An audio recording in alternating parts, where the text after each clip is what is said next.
It's pretty wild to think about how our world got to be the way it is with all its private property, borders, and giant corporations.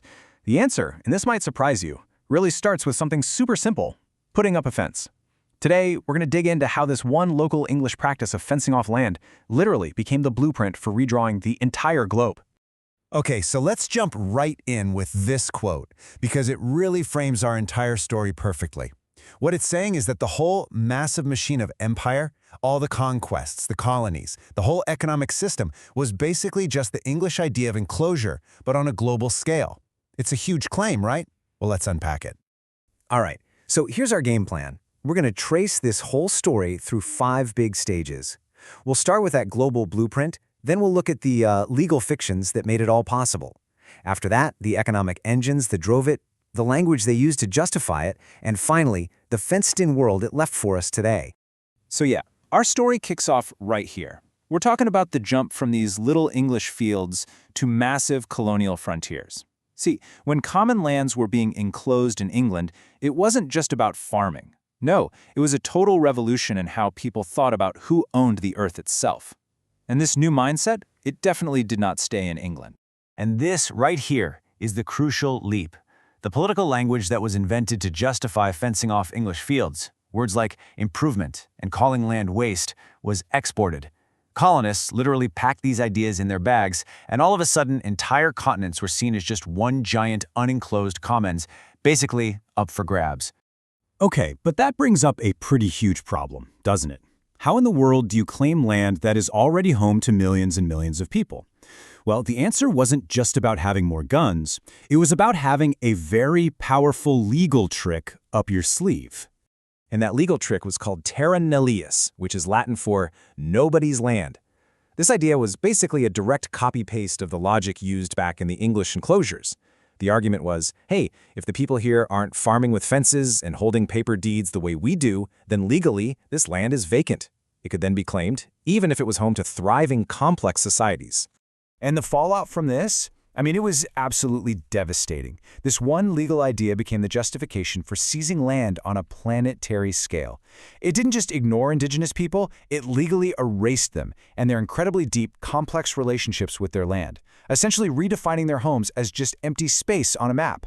So once the land was, legally cleared, 2 incredibly powerful engines were put in place to turn all this territory into profit. We're talking about the plantation and the corporation. And believe me, these 2 would change the world forever. The plantation was essentially enclosure with slave labor. It took the whole principle of fencing off land and just supercharged it. It wasn't just about owning the land. It was about transforming it into this brutal, hyper-efficient machine for cranking out commodities like sugar and cotton. This model, built on monoculture and dispossession, really became a core template for industrial capitalism. Now, the second engine was the corporation. But you gotta forget everything you think you know about modern companies. These early corporations, they were something else entirely. They were part company, part government, part army. Basically, instruments of conquest that also kept a balance sheet. Just look at the British East India Company in India. This was not just a trading firm. It was a private company that acted with the full power of an empire.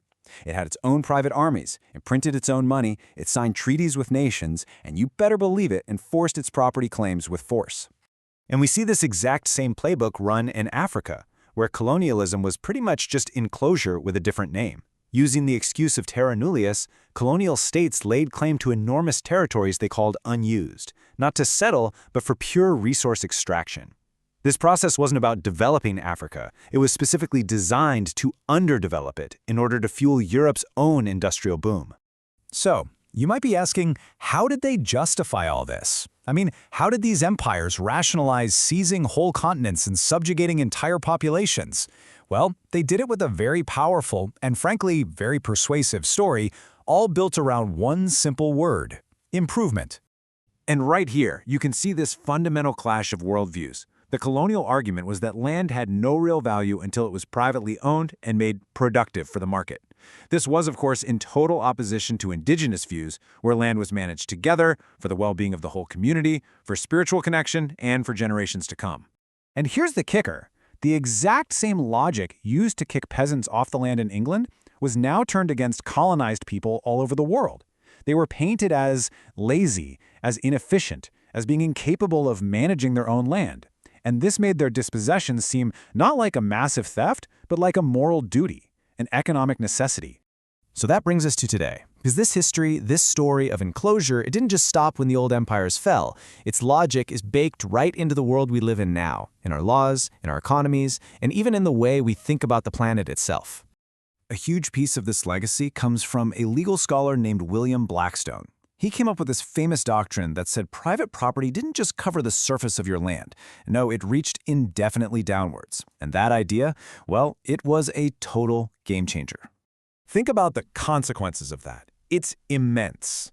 This one legal concept turned the ground beneath our feet into private capital. It created the legal framework for the enormous extraction of minerals, oil, and gas that powered the industrial age and still shapes our world.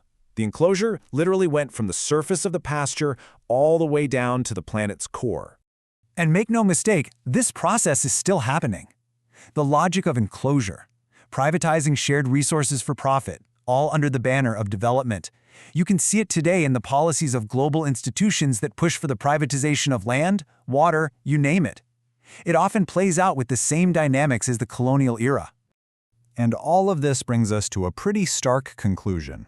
From those first English fences to the global web of property law, corporate power, and national borders, a planetary enclosure has happened. We are all, one way or another, living inside the world that this long history built. So, we're left with this question to chew on. If the whole world is a series of enclosures, what does it actually mean to live inside these fences? What are the lines, both the visible and the invisible ones, that shape our lives, our opportunities, and our relationship with the Earth itself? That is something worth thinking about.